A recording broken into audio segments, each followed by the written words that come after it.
Welcome to the Leadership Zone. I'm your host, Sheila Walsh, Leadership Development Specialist, Coach and Researcher.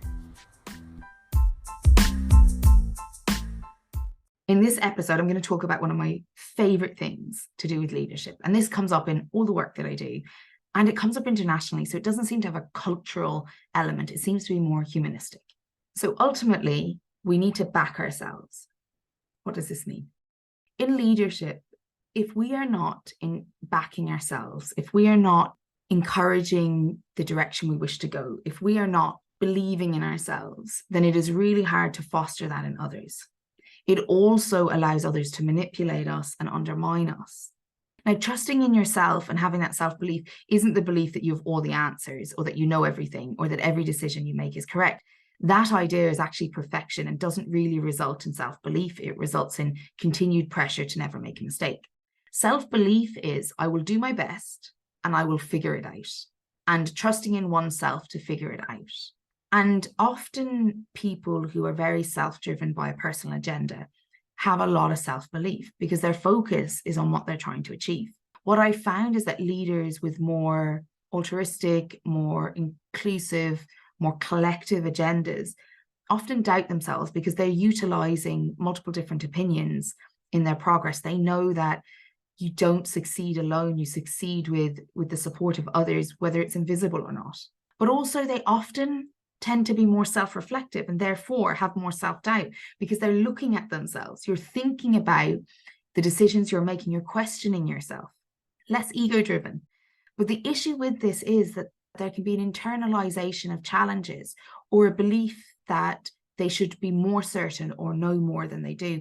And that's just not realistic. It's also not helpful. Because if we're thinking about leadership and we're thinking about the changes that are occurring currently and in the future around leading, it's not going to be about being right that's important. It's going to be about heading in the right direction. It's going to be about making decisions on the right bases. That doesn't mean that all decisions or outcomes will be right. So self-belief isn't I always get it right, but that I am always striving to do my best. And that I can bring other people in to have conversations that need to be had. So for instance, I spoke to somebody who I would say is a very good manager, more so than a leader, just because they're not in a leadership role.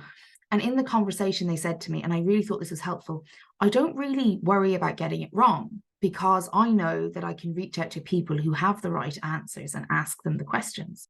And so I can believe in myself because I don't actually believe I'm doing it alone. I believe I must bring all the information together and make the final decision. But I also know that I can get the absolute best advice around me to make that decision. And so I believe in myself, not because I have all the answers, but because I have the ability to find the answers, collate them, and make the best decision possible at that time. And when that manager said that to me, it got me to thinking about how often a lack of self-belief is that people are attempting to be right rather than to pursue the right direction. But also that people have this false belief that they should know everything and do everything themselves, like that they should somehow be ahead of all of those at their table.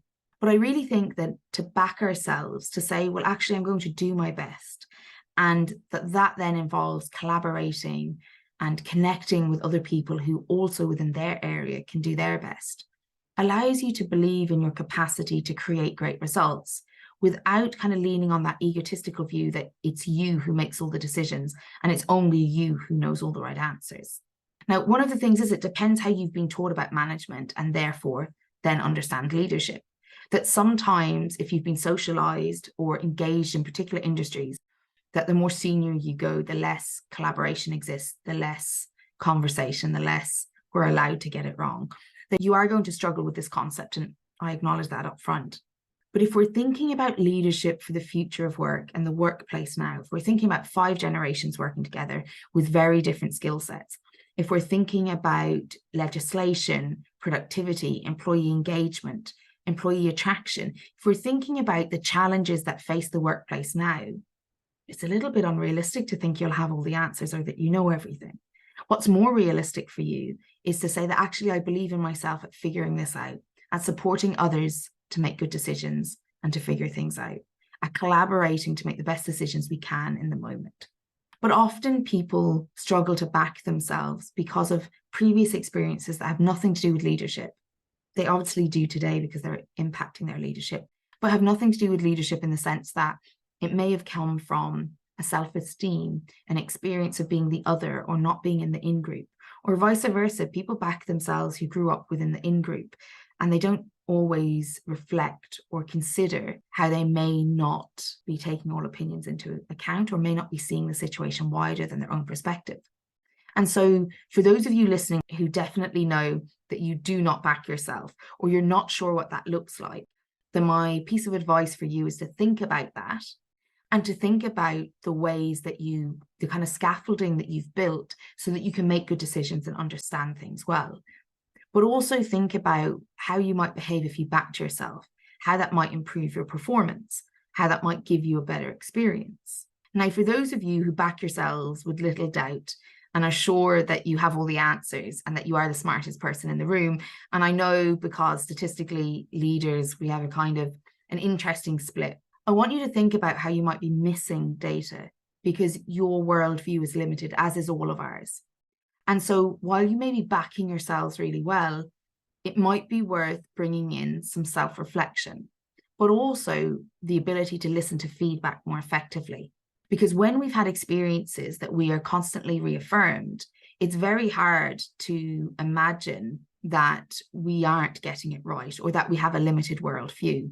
Whereas if you've had experiences where you weren't affirmed or you were in some way in the out group, whether that's being bullied, whether that is didn't experience the same privilege that your peers did growing up, then those people will struggle to believe in themselves. But that actually has very little to do with competence and everything to do with privilege. But for those of you who believe in yourself and you find it very difficult for your ideas to be challenged or for you to think differently, then my piece of advice for you, instead of backing yourself, is probably to create some more space to consider how you may not be taking in all of the different perspectives very well. And here's the good news. Whether we were in the privileged group, i.e. the in-group, or the out-group, or the deprivileged group, all of us have to work on how we back ourselves. There is a particular idea that people who've clicked onto this episode are probably more likely than not to want to learn to back themselves more effectively.